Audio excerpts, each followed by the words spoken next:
Hey, hello, welcome back to my channel. My name is Gabby, and today we're going to be discussing the worst books that I read in the whole year of 2021. You know, I have had a pretty great reading year this year. I've read over 150 books, which is more than I've ever been able to read in one year. But with that being said, when you do read as many books as I do, you tend to read a couple books that just absolutely suck, you know, that tends to be the case. And I always feel like I have to add a disclaimer at the beginning of these videos because I don't want anybody's feelings to get hurt by these kinds of videos. These are just all my personal opinions. I think something that makes reading so wonderful is the fact that there's a different book for different people. Different books have different audiences, and these books were just not for me. And these are all just my personal opinions. I'm not trying to encourage you to not pick up this book, or if you were someone who enjoyed this book, then I'm so happy for you because I did not find any enjoyment in these. And this book is not meant to be offensive to any of these authors, any of these publishers. I'm genuinely really happy for you if you found enjoyment in these books because at least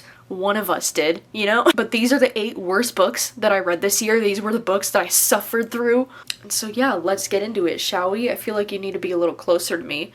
Is that? No, that's too close. That's too close. Okay, there we go. Okay, so I figured I would go in order of the ones that were like the worst, but not like the worst, like the least worst, if that makes sense, and then make my way to the book that I thought was the worst book that I read this year. Coming in at number 8, I have the book Camp Slaughter, and this is the one that I put in like last place on this list because technically I DNF'd this one. If we're getting technical, I DNF'd it.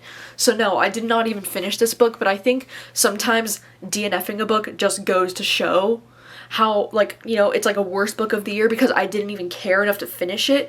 But not only that, but this book also just kind of got on my nerves because if you didn't know, this book, it's a horror novel and it's like a slasher novel. And I've talked quite a bit on my channel this year about how I've discovered about my horror reading taste is that I don't really enjoy slasher books. And in this case, it was no different. I mean, this was one of the first slashers that I've ever read, and I don't know what it is about slashers in books, but I like them in movies, but for some reason in books, it's just so repetitive and boring and just dull. But also I just wasn't a huge fan of the characters in this book. Like all of our main, you know, we're following like a group of like young people in this book, and they're the ones who I'm assuming are going to be, you know, getting picked off one by this killer. But they were just the most bland, boring, forgettable, like superficial characters you could ever read about. And my problem with this book, like the reason why I ended up being on this list is because our main female protagonist, who, you know, I'm assuming that we're supposed to like her, like that's just the way that it comes across, like she's supposed to be like the character that we're supposed to enjoy. She like refers to one of her friends, like one of her male friends in this book, as like being a weird asexual alien because he's never talked about wanting to have sex with a girl, and she just thinks that that's so weird and so strange. And I just like didn't appreciate the commentary on that. It was just so unnecessary and just so like random. Why is it so bizarre and it makes him seem like such an alien because he doesn't want to have sex with people? Like it was just so, I don't know, the comment was just so unnecessary and so disrespectful to asexual people, and so I just did not like it. And for that reason alone, it's on my worst of the year list. Like, and I know a lot of people say just because a character feels a certain way doesn't necessarily mean the author does, and like I totally get that, like 100%, but at the same time, like this was our protagonist female character who I'm assuming we were supposed to like. For that reason, this one ended up on my worst of the year list. And then coming in at number 7, we have The Minders by John Mars. Ooh, our first book troop pick of the year finds its way onto my list.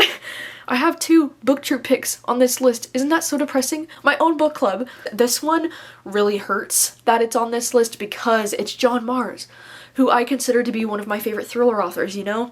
But I think this book ended up being one of the worst books that I read this year for a few different reasons.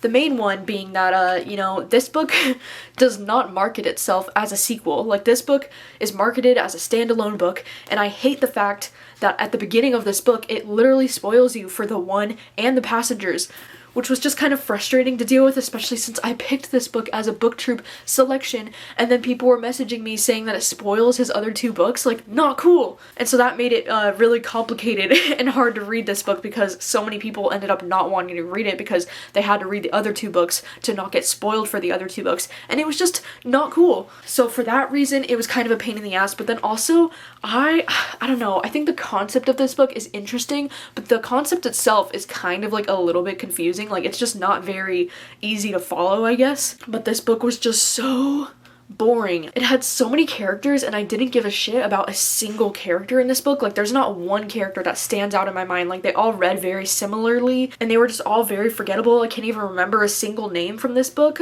There was so much action at some parts in this book, but I thought the action scenes were very hard to follow and I just found myself really not caring. So I was just kind of like skimming through the action scenes to like get to the next part of the story because I just didn't care. I also really was not a fan of the way that this book ended. I was like skimming the ending right now because I was trying to remember like what even happens at the end of this book because it's been a minute, you know, we read this book in March. So like it's been a minute since I've read this, but I just remember not really enjoying the way that this book ends. It just didn't wrap it up in the way that I wanted it to. I don't know, I just had a lot of fun roasting this book in the live show with Katie earlier this year. I'm still sad about the fact that I didn't enjoy this one. Like I just really, you know, I picked it for my book club because I love John Mars and I just really thought that I would enjoy this. Alright, the next book on this list is going to be May the Best Man Win. This is another one that I'm super bummed about because this cover is adorable. The premise is one of my favorite things that I've ever read and I'm just so sad that I didn't like this book as much as I wanted to. I will also tell you that this book does involve a trans character, so I will say I do encourage you to go and check out book reviews from trans reviewers who would probably have more to say about this book than I'm able to because I don't identify as trans, but I do recommend that you go and check out their reviews if you want another opinion on this. For me, this book just did not end up being what I thought it was going to be, and I think it's super misleading when books have, you know, cute covers like this, especially like the cute pink romance vibes, and then it ends up being like a really dark book. And not to mention the fact that both of these characters in this book that we're reading the romance between them, they're just so awful to each other and not in like a fun, cute way. It's like the things that they do to each other in this book just crosses a line. Like that is not okay. Like I wouldn't do that to my worst enemy. Yet we're supposed to believe that these two are like in a romance together and it's supposed to, I think it's supposed to be kind of, you know, marketed as like a cute like hate to love kind of thing. But I was really upset by the things that they were doing to each other. I was just like, this is not okay. And I don't know, I was just expecting something a lot more lighthearted, but the things that they were doing to each other were just like unforgivable, like cruel things. And I think it's one thing to have like a cute, you know, hate to love banter kind of romance in books, but it's a completely different thing when they're doing things that are so cruel. So yeah, it's kind of hard to talk about this book without spoilers and without talking about like what specifically they did to each other. But once again, I will recommend you go and checking out other trans reviewers who have read and reviewed this book because their opinion matters as well. And I don't want to discourage you from picking up this book, but I was just shocked over the things that happened in this book and it was just not cool with me. So that's why I ended up on this list. All right, the fifth book on this list is going to be Hairpin Bridge by Taylor Adams. And this is another one that I'm pretty sad that this is on this list because Taylor Adams wrote one of my favorite thrillers, No Exit. And so I went into this one with some pretty, you know, high expectations. I was pretty excited about this one. And this book was just a whole hot mess. Like everything about this book was a hot mess. And it sucks because it started off like interesting enough. You know, it had a really interesting premise. I love that this book follows these two twin sisters and one of them dies. And then the other twin is like trying to go back to like where the sister died and trying to figure out like this mystery of like what really happened to her, you know, because they're saying it was either like an accident or they're thinking it was suicide because she was found at the bottom of this bridge. Like they're saying she must have jumped, but then she's like, there's no way. So she's going back to Hairpin Bridge to try and figure out what actually happened to her sister. And this book, it had a really interesting premise, you know. I was on board for the first like 50 pages. I was like, okay, this is interesting. I'm sucked in. I really liked the writing, the way it would go back and forth between the one twin in the present day trying to figure out what happened to her sister, but then we would also get the point of view of the sister, like the twin sister, the night that she died, and we'd be going back and forth between their two point of views. And so I was like, okay, yeah, I like the way that this is written. I like that we're getting both perspectives. And then somewhere around like the 100 page mark of this book, it just turns into this absolutely ridiculous like thrill ride of these car chases and just like things.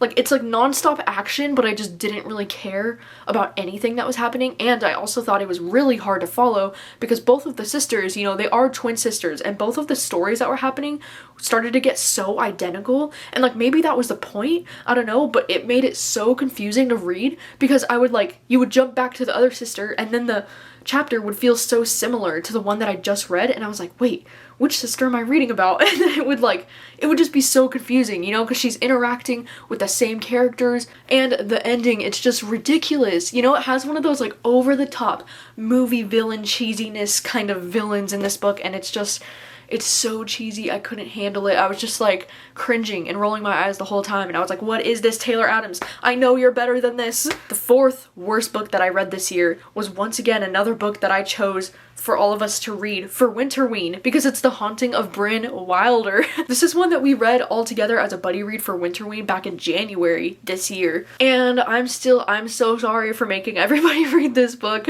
I know there were some people that actually really ended up enjoying this, but I think for the most part, it was kind of a total bomb. Most people, myself and Olivia included, were not impressed with this one.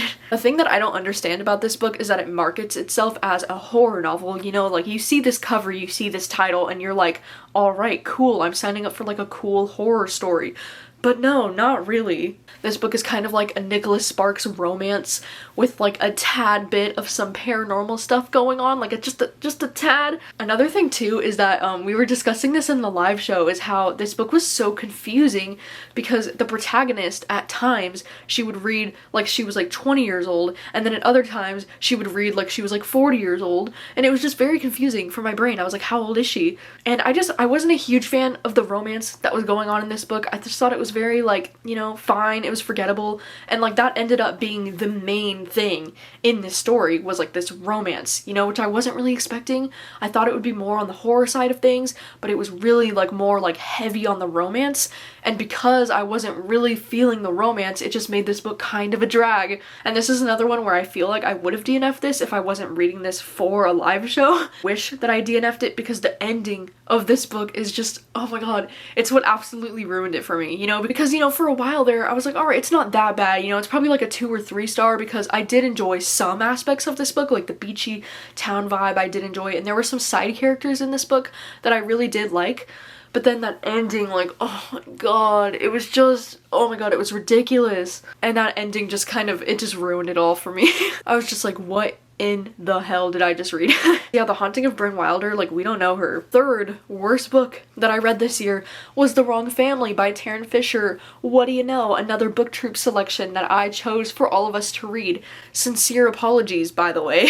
It makes me so sad that 2 books that I picked for the BookTube this year ended up on my worst of the year. That's the thing that kind of is hard about having a book club, is because I don't read these books before I choose them as book club picks, you know? Like, we're experiencing this together. And so for better or worse, you know, we're in this together, and I'm so sorry that I put you all through this. I'm hoping next year that I can pick some better books for my book club. But anyways, this is one that I was kind of unsure about, you know, because Taryn Fisher wrote The Wives like the year before, and that book was a book that I felt pretty lukewarm on. I mean, I know some people really hated The Wives, but I thought it was like fine, you know, it was a 3-star book for me. And so with this one, I wasn't really sure what to expect, but also Taryn Fisher has previously written some of my favorite books. Like, her romance books are some of my favorites, and then she also wrote Bad Mommy, which is one of my favorite thrillers, and so I wasn't really sure what to expect with this one. But it seems like ever since Taryn Fisher's thrillers have gone more mainstream, they've started to like piss me off more and more. This one just like went completely off the rails of like ridiculous. And you know what sucks too is that in this book there was like a decent-ish plot twist that was like kind of interesting,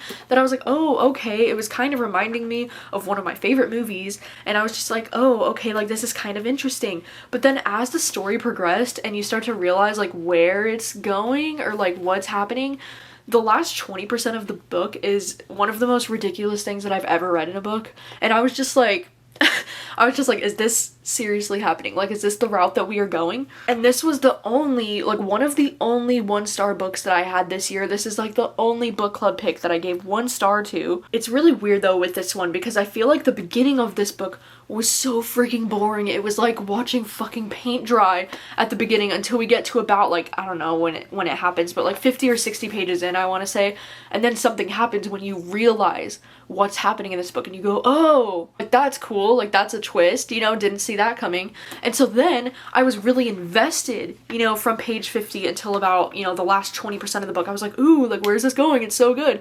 And then the last 20% just freaking ruined it. Oh my god. I just can't get over how ridiculous and like it's another one of those like cheesy movie villainous characters. Not to mention too, there was like a comment about COVID at the end of this book, and we talked about this in the live show, but it was just so random and so unnecessary because towards the end of this book there was like some kind of comment about how they were like, people are forcing other people to wear masks now because there's some kind of flu-like virus, even though it doesn't even seem that bad, or like something like, it was like downplaying COVID and like how COVID's like not that bad, it's just like the flu. Like there was something like that mentioned at the end, and I was like, okay, I don't know if that's the character who we're not supposed to like who's just saying that, or if that's like Taryn Fisher saying that, but either way the comment was just so unnecessary and so like random. I was like, why? Like, why did we have to bring COVID into this already hot mess of a book? Right, the second worst book that I read this year was Nothing But Blackened Teeth. And this is one that, once again, I'm super bummed that I didn't like this one because I spent $20 on this hardcover short story. This book is only like 100 pages long, and yet within those 100 pages, it ended up being one of the worst things that I read this year. Because this book, it looks super cool, right? It has one of the coolest covers that I've ever seen. It also has one of the coolest premises that I've ever heard, because it has to deal with this wedding that's going to be happening in a haunted mansion in Japan. There's this woman there that was this bride that's like haunting the mansion. Okay, coolest premise ever. And I was super stoked. I was like, oh my god, it's a short story. It's gonna just fly by. It's gonna be so creepy. But no, there is nothing fun about this book for me. I think this book takes the cake for the worst characters that I've read in a book this year, and not like, you know, fun, unlikable characters, more like just absolutely obnoxious adults who were acting like children kind of characters. Because this book is not scary in the slightest. Like, I think what bothered me so much about this book is that it markets itself to be this really spooky horror novel, and then literally 75% of the book is these friends bitching at each other about who slept with who and all of these feelings that they still have for each other, and where are you getting married because I love him. Ugh. It was just so obnoxious. Like, I couldn't handle the dialogue. Like, the dialogue was actually like the worst. I actually said some of the dialogue during my Camp Weekend Ween vlogs when I read this book, so I can just show you a little preview there of what the dialogue actually sounds like. But she's like, you know, we don't have to like each other, but you don't have to be a bitch. And then she's like, what is your problem with me? I mean, besides the one I already know. She's like, my problem is that you can't even answer a question without trying to be a smartass. Hate to break it to you, but I'm not trying to be smart.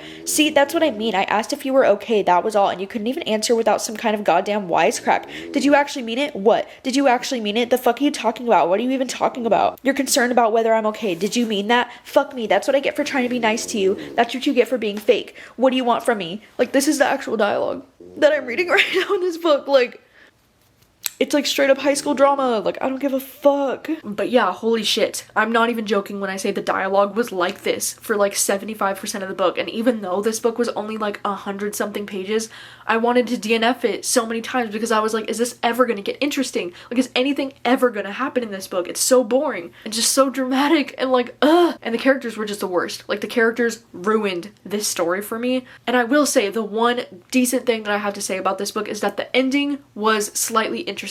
Like, it did something at the end that I was like, okay, that's like a redeemable quality, I guess. I mean, the only thing that did was make it my second worst book of the year and not my first. Alright, and now it's time for my number one worst book that I read in 2021. Can you guess what it is? It is another book that I read during Camp Weekend Ween. That weekend was not a fun time for me because it's You Should Have Left. This is a horror novella that's another one that's only about 100 pages long. I thought, you know, I'll just read this for Camp Weekend Ween so I can get a bunch of short books under my belt for a weekend readathon. But no. They were bad decisions that I made that weekend because this book was terrible. And I think the thing that's so frustrating about this book is that it compares itself to The Shining. I guess the only reason why this book compares itself to The Shining is because we're following this guy who's a writer, right? He's a writer, he's working on a screenplay, and he takes his family out to this cabin that's in the middle of nowhere. He begins to feel like he's starting to like lose his sanity because of this isolation. So for those reasons, I guess I can see the comparison to The Shining, but the fact that this book has the nerve to call itself anything related to The Shining, because The Shining is one of like the best things in the world, you know, like I love The Shining, and this was garbage. It was hot garbage. It's so funny because my friend Mikay were buddy reading this book together, and we were just like ranting back and forth to each other the whole time about how ridiculous and slow this book was. And something that's so like annoying about this book is that it includes the book within a book trope, which I usually do like, but this book was in a short story. Like, this book was only like it was less than 100 pages. I want to say it was like 80 pages, but yet we get these sections of the book that are his screenplay within the book. And I was like, I don't give a fuck about his screenplay. Like, no offense, but I don't even know who these characters are. Like, what the heck is going on? He's like writing about these teenage girls like doing whatever. I was like, I don't care about this. But then also, like, I didn't care about the family either, like him and his family. It was just so boring. It was hard to follow. I don't know if this is because this book was translated to English, so I don't know if there was something that got lost in the translation of I think it was originally published in German, so I don't know if it did not translate to English well, but some of this book didn't even make any sense. Like, there would be parts where the sentence would just end, like, mid-sentence, and the last word would be, like, the, and it would be, like, it didn't make sense for the sentence to end right there. It was just very frustrating to read because of that, and very confusing. Like, there would be all these run-on sentences that, like, never went anywhere. So yeah, unfortunately, this book ended up being my worst book that I read in the year of 2021, and that's mainly because I could not find one redeemable quality about this book. Like, I don't have one positive thing to say about it. Those are all of the worst books that I read in the year of 2021.